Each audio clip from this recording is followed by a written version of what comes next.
Good morning, everyone. Today we'll explore the fascinating world of organizational theory, which provides the foundation for understanding how organizations operate and evolve. Whether we're talking about a small startup or a multinational corporation, the principles of organizational theory guide us in navigating structures, behaviors, the processes, elements, and factors within them.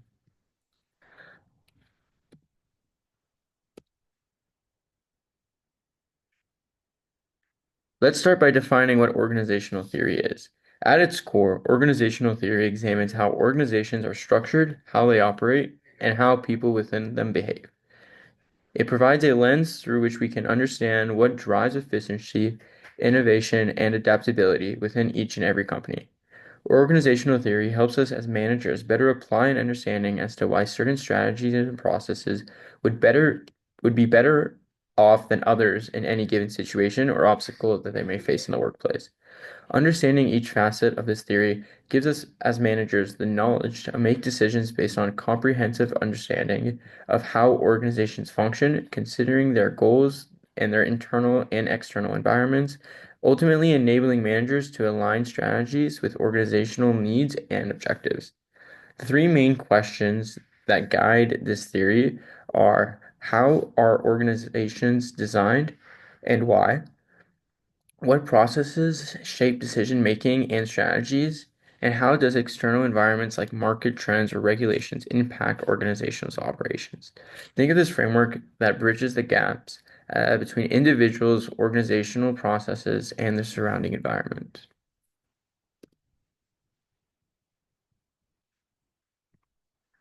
Why is organizational theory important? It's not just an academic subject, it's a toolkit for world application. Firstly, it helps us improve organizational effectiveness and efficiency by optimizing structures and workflows. Secondly, it provides insights into decision making and leadership, guiding managers on how to steer their teams appropriately.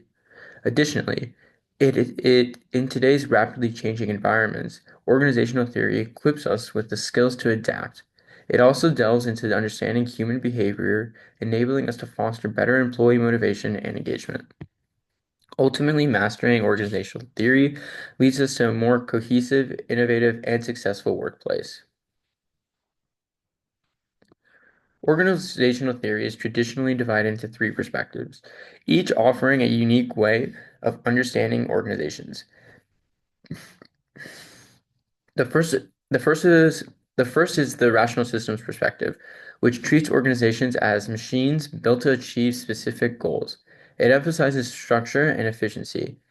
Think of a manufacturing plant with strict processes and procedures. That way, nothing strays from the ordinary. The second of the perspectives is the national systems perspective, which sees organizations as living systems, influenced by informal relationships, shared interest. Here, culture and social dynamics matter more than formal rules. Imagine a close-knit team relying on trust to succeed. In order for them to succeed, they need to have a close-knit cooperation and trustworthiness within each other. In order to accomplish that, they all need to be on a friendly level in order to best achieve the goals and objectives of the company. Finally, we have the open systems perspective, which focus on how organizations interact with their environments. It highlights adaptability and feedback loops, and a great example of this is a tech company that can constantly adjust to user needs and market trends. For instance, like Apple or Tesla, they are always adapting and adding new software to better accommodate consumers. So within the so now we're delve more deeply into the rational systems perspective. So the first of the three perspectives is the rational systems perspective, which defines organizations as purpose-driven entities designed to achieve specific goals through structured, efficient, and logical processes. It views organizations as instruments of rationality where planning, coordination, and control are prioritized to optimize performance. Goals and objectives are explicit, and resources are systematically allocated to accomplish them. This perspective emphasizes predictability and precision, assuming that clear guidelines, standardized practices, and formal roles minimize uncertainty and enhance efficiency. Decisions are guided by data, logic, and a focus on measurable outcomes, ensuring ambiguity and fostering consistency. Organizations can maintain control over operations and achieve higher levels of productivity. However, the approach may undervalue human dynamics such as creativity, motivation, and adaptability, which are critical in dynamic environments. Bureaucracy, hierarchy, scientific management, and vertical and horizontal power have a big part to do with with the rational systems perspective, and we'll elaborate on these topics now. So bureaucracy, as theorized by Max Weber, is central to the rational systems perspective and provides structured frameworks for organizing and managing complex organizations. It is characterized by formalized rules, specialized roles, and a clear hierarchy that defines authority and responsibilities. Bureaucracies operate on principles of impersonality, ensuring that decisions are made based on established guidelines rather than personal preferences, which fosters fairness and objectivity. They emphasize standardization and routine, which allows for consistent and predictability in operations. Division of labor is another key feature, as tasks are assigned to individuals based on expertise, increasing efficiency and productivity. While bureaucracy offers stability order order, it can also lead to rigidity, inefficiencies, and resistances to innovation, especially in rapidly changing environments. Critics argue that excessive bureaucratization can dehumanize work, stifle creativity, and create unnecessary red tape. Hierarchy, now we're going to talk about hierarchy. Hierarchy is a fundamental organizational structure in the rational systems perspective, where authority is distributed across levels to ensure order and coordination. In a hierarchical system, power flows vertically from top level executives to lower level employees. Creating a clear chain of command, this structure ensures that decisions are made by those within the requisite authority and expertise, which helps maintain accountability and consistency. Each level in the hierarchy has specific roles and responsibilities, fostering specialization and clarity in execution. The span of control, or how many employees a manager oversees, is carefully determined to optimize supervision and communication. Hierarchies promote efficiency by streamlining decision making and ensuring that directives are effectively communicated throughout the organization. However, a rigid hierarchy can create bottlenecks, limit upward communication, and reduce the organization's ability to adapt to change or foster employee innovation. The next topic within the rational systems perspective is scientific management, which was introduced by Frederick Taylor. It is a cornerstone to the rational systems perspective, focusing on maximizing efficiency through systematic study and optimization of work processes. It emphasizes breaking tasks into smaller components, analyzing them for efficiency, and developing standardized procedures to ensure consistency. Taylor advocated for time and motion studies to identify the best methods of performing tasks, reducing waste and increasing productivity. He also introduced performance-based incentives, encouraging workers to achieve higher outputs by aligning their efforts with organizational goals. Scientific management brought significant advancements to industrial productivity by applying empirical methods to workplace operations. However, its focus on efficiency often disregarded the human aspect of work, such as job satisfaction, creativity, and emotional well-being. Critics argue that it treats workers as cogs in a machine, potentially leading to alienation and reduced morale in high mechanized and repetitive tasks. He found all this stuff out through the Hawthorne studies, which then led to the Hawthorne effect being established as a theory of its own. The rational systems perspective recognized recognizes the distribution of power within an organization as critical to its functioning, distinguishing between horizontal and vertical power dynamics. Vertical power reflects the hierarchical flow of authority, with senior management wielding the most influence and delegating tasks and decisions downward through the organization. This ensures control, accountability, and alignment with strategic objectives In contrast, horizontal power refers to the balance of authority and influence across departments, or functions as the same hierarchical level. For example, marketing and production teams may have equal authority, but control distinct areas of expertise. Effective organizations balance these power dynamics, ensuring that horizontal collaboration complements vertical control to avoid silos and enhance organizational efficiency.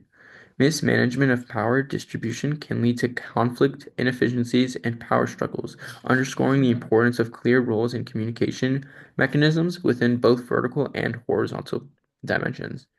So, in conclusion, the rational systems perspective provides a framework for designing and managing organizations with a focus on efficiency, predictability, and goal attainment.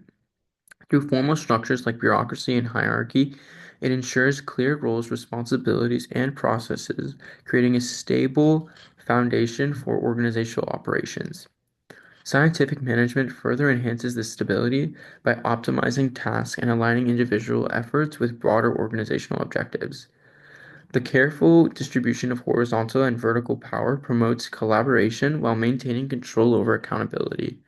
While this perspective excels in fostering order and consistency, it must be applied with the awareness of its limitations, such as potential rigidity and a lack of attention to human dynamics. By balancing structures with flexibility, organizations can leverage the rational systems perspective to achieve their goals efficiently while remaining adaptable in a changing environment. So the next system, or the next perspective is the natural systems perspective. This per So the natural systems perspective is rooted in the belief that organizations are complex, adaptive systems made up of people with varying needs, emotions, perspectives, and relationships. It contrasts with the mechanistic approach of the rational systems perspective by highlighting the importance of impersonal dynamics, flexibility, and the informal aspects of organizational life. This perspective emphasizes that organizational success is not only about achieving formal goals, but also about fostering cooperation, maintaining morale, and understanding the internal environment within an organization. Interpersonal relationships, informality, social systems, and humanistic management have a big part to do with the natural systems perspective. I'm going to elaborate on some of these topics now. In the natural systems perspective, interpersonal relationships are central to an organizational functioning. This approach emphasizes the importance of trust, communication, and emotional connections between individuals, as these relationships directly influence the flow of work, cooperation, and innovation. Organizations are just collections of tasks and roles, but the communities of people who interact and form networks of relationships. These interpersonal dynamics shape decision making, problem solving, and conflict resolution, with informal networks often playing a crucial role in how the work gets done. By recognizing the significance of these relationships, the natural system perspective underscores the importance of emotional intelligence, empathy, and conflict management in organizational leadership and teamwork. A key feature of the natural systems perspective is also recognizing the informality that exists within said organization. While formal structures like rules and hierarchies are present, much of the day-to-day work and decision-making happens through informal communication and relationships. Informal networks such as friendships, alliances, and social groups help bridge gaps in formal communication and can drive innovation, cooperation, and knowledge sharing. Informality allows for flexibility, enabling employees to adapt to changing circumstances, share information, and solve problems outside the rigid procedures. However, the informality in organizations can also create challenges, such as the spread of rumors or a lack of transparency. Leaders must balance the benefit of informal systems with the need for formal structures to ensure that the organizations function effectively. The natural systems perspectives views organizations as social systems, which are interconnected groups of individuals who interact and form patterns or behaviors that go beyond the tasks and goals outlined in formal systems. The social systems involve the interplay of shared values, norms, and behaviors that influence how people work together, communicate, and solve problems. These systems are dynamic and fluid, constantly evolving as people interact and respond to internal and external changes. The success of a social system depends on the alignment of individual goals with collective, uh, of, who share collective goals. The adaptability, the ability to adapt to changing conditions and the health of relationships within the organization. Social systems also emphasize the role of culture in shaping behavior, creating an environment where mutual respect, collaboration, and shared understanding are central to achieving success. The final topic is humanistic management, which is a key aspect of the natural systems perspective. Um, Humanistic management emphasizes the importance of considering employees as whole individuals with needs, and aspirations beyond their work roles. Unlike more mechanistic management styles, humanistic management seeks to create environments where people can thrive both personally and professionally. This approach focuses on human dignity, employee well-being, and the development of a positive organizational culture that values collaboration, recognition, and personal growth. It encourages leaders to be empathetic, supportive, and responsive to the emotional and psychological needs of employees, which fosters an environment where individuals feel valued, and motivated to contribute their best work. The humanistic management not only aims for organizational success, but also for the flourishing of the people within it, highlighting the link between employee satisfaction and organizational performance. So, in short, the natural systems perspective emphasizes the human, social, and informal aspects of an organization, viewing them as complex, adaptive systems driven by interpersonal relationships and social dynamics. It recognizes that organizations are not just formal structures, but are made up of people whose interactions, informal networks, and shared culture shaped the organizational outcomes. The focus on interpersonal relationships, informality, social systems, and humanistic management underscores the importance of fostering a healthy, supportive, and adaptive environment that goes beyond efficiency to include the well-being and development of individuals. This perspective challenges the idea of organizations as purely rational, suggesting that their success depends on interplay of formal and informal systems and the recognition of human factors. The last perspective is the open systems perspective.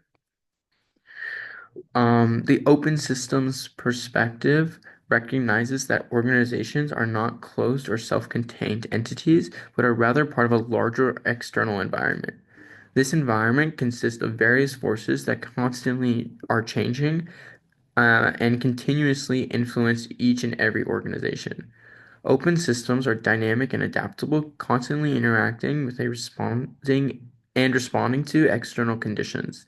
This interaction includes the acquisition of resources, the exchange of information, and the adaptation of strategies to changing situations.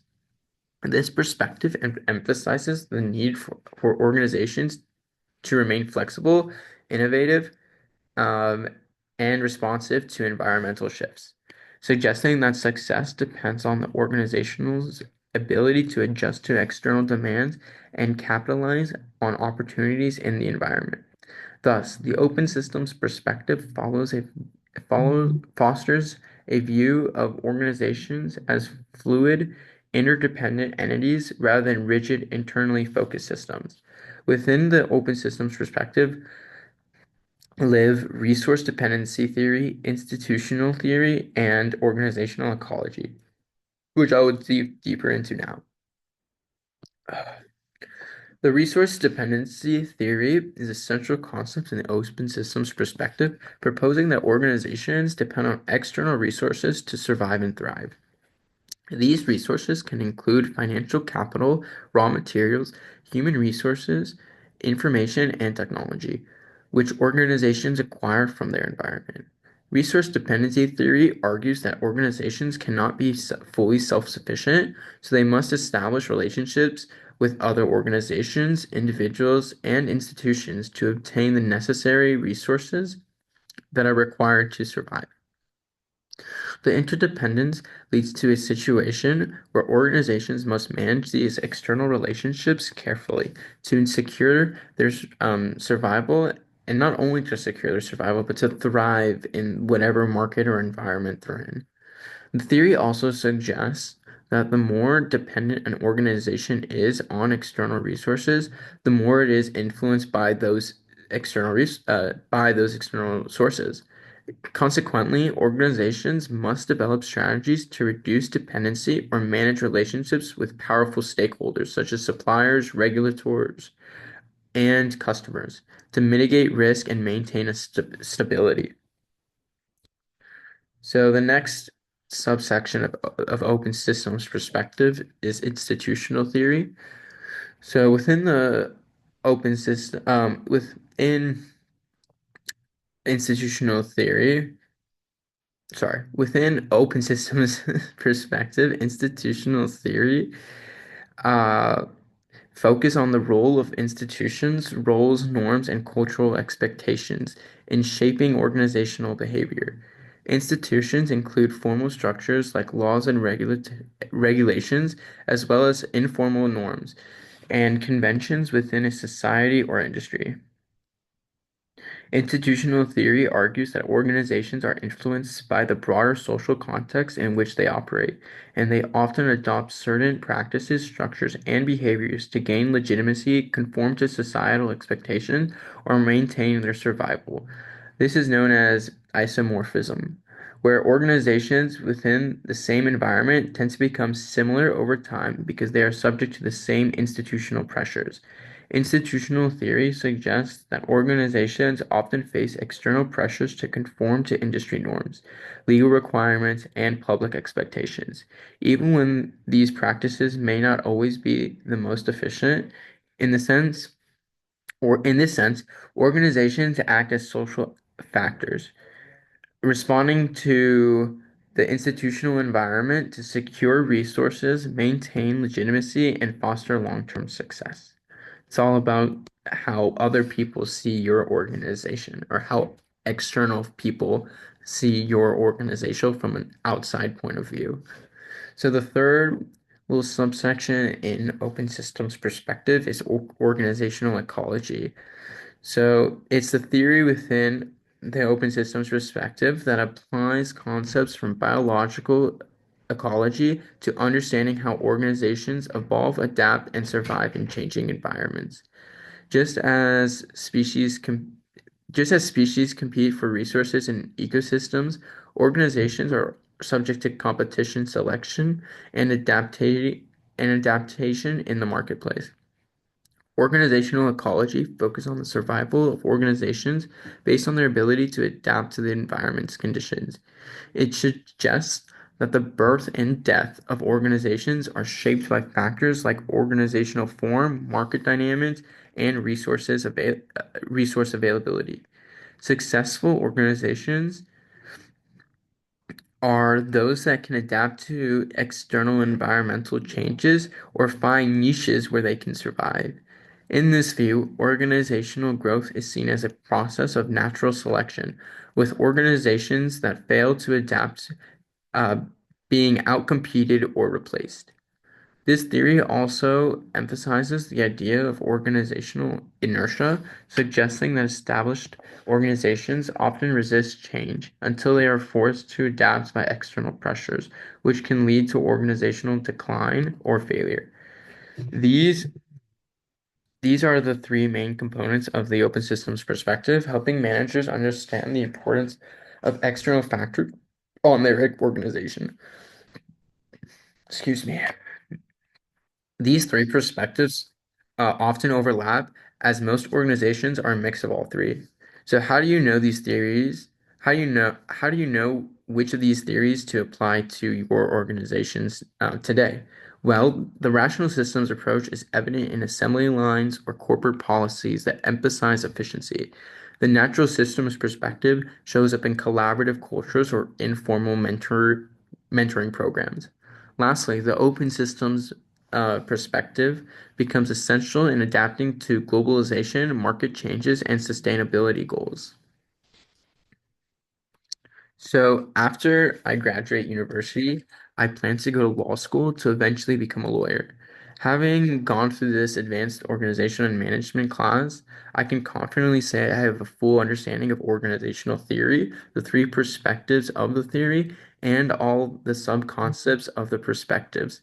Having said this, here's how the three perspectives relate to being a lawyer.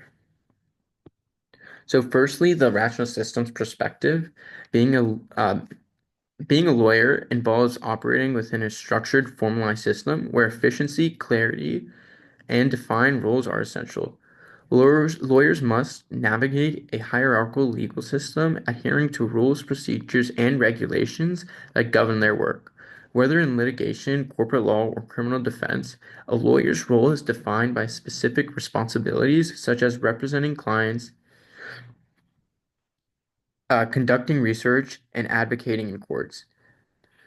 The legal profession places high value on formal education, certification, and standardized processes, ensuring that the legal system functions predictably. Lawyers must also manage cases and clients in an organized manner, often relying on established procedures and templates for contracts, filings, and motions. For law firms, managing resources effectively through structured processes and clear delegation is key to maintaining profitability and compliance. The rational systems perspective emphasizes that lawyers, like organizations, operate best when adhering to defined structures and processes to maximize efficiency and reduce ambiguity. So, secondly, the natural systems perspective focus on the human and interpersonal aspects of being a lawyer, emphasizing relationships, adaptability, and the social environment. Lawyers are not just formal agents of the law. They must also navigate complex interpersonal dynamics with clients, colleagues, judges, and opposing counsels. The profession often requires strong communication skills, empathy, and trust building to form effective lawyer-client relationships and negotiate favorable outcomes. Understanding the informal social networks within the legal community, such as the relationships with other legal professionals, mentors, or influential figures, is critical to career development and the ability to succeed. In addition, the natural systems perspective suggests that lawyers must adapt to changes in the legal landscape, such as new laws or shifting societal norms. For example, evolving standards in areas like technology law or family law require lawyers to stay attuned to both legal frameworks and societal changes. Recognizing the human side of of the profession, such as managing stress, maintaining work-life balance, and being responsive to clients' emotional and practical needs, aligns with the natural systems focus on people and relationships. And finally, the open systems perspective views the legal profession as deeply influenced by external forces such as societal changes, political developments, and technological advancements. Lawyers must be able to Lawyers must be adaptable to shifting legal frameworks, regulatory changes, and societal expectations. For example, the rise of digital technology and data privacy concerns has led to a significant increase in demands for lawyers with expertise in technology law, intellectual property, and the cybersecurity. Law firms also need to manage their external relationships, such as interactions with regulatory bodies, clients, and other organizations. Lawyers often act as intermediaries between their clients and these external systems, advising on compliance, contracts, and disputes that arise in a rapidly changing global environment. Furthermore, the open systems perspective highlights that lawyers must consider not only legal principles, but also the broader institutional and environment factors affecting their clients' cases, from economic trends to political pressures. Successful lawyers and law firms recognize that their practice must continuously evolve in response to external demands and market conditions, ensuring their ability to serve clients and stay competitive.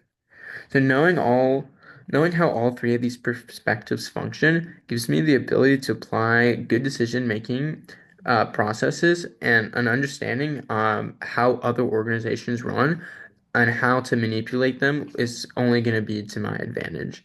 Having said that, once I actually start in a year, it'll be a lot easier to understand my place in the organization as well as everyone else's place in the organization from having gone through this class and learning so much about the three perspectives. So, in the legal profession, the rational systems perspective would serve as the most dominant framework due to the structured and rule-based nature of the legal system. Laws, regulations, procedures, and hierarchies dictate how lawyers operate, ensuring fairness, consistency, and predictability for all parties involved. Excuse me. For instance, drafting contracts, filling motions, and presenting cases in court require strict adherence to formal procedures and established standards.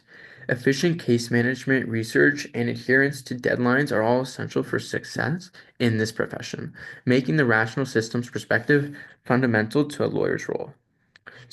However, to be a well-rounded lawyer, the natural systems perspective must also be incorporated to address the interpersonal and human dimensions of the profession. Building trust with clients, understanding their emotional and practical needs, and maintaining professional relationships with colleagues, judges, and opposing counsel are critical. For example, a family lawyer handling sensitive cases like divorce or custody disputes must demonstrate empathy and emotional intelligence while navigating complex interpersonal dynamics. Additionally, informal networks and mentorship within the legal community often provide valuable guidance and opportunities, highlighting the importance of the human and relational aspect of the field.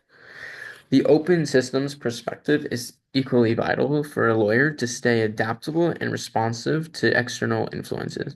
The legal field is shaped by societal changes, technological advancements, and evolving regulations. For example, the rise of artificial intelligence in legal research, increased focus on environmental law, or changes in data privacy laws all require lawyers to be proactive and informed about these external trends.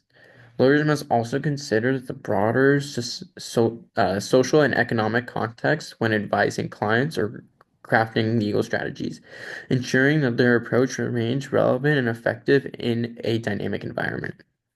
By synthesizing these perspectives, a lawyer can achieve a balanced approach, leveraging the structure and efficiency of the rational perspective, fostering strong relationships and adaptability through the natural perspective, and maintaining relevance and foresight with the open systems perspective.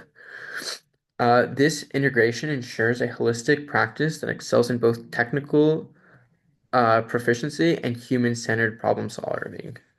So, long story short, all of these perspectives are important to understand when entering the law field, either through the use of standardization, complexity, and formalization. Having an understanding of all three perspectives will allow me to succeed in any organization I might find myself to be a part of. So, with all that being said, um, thank you for watching and have a great rest of your day.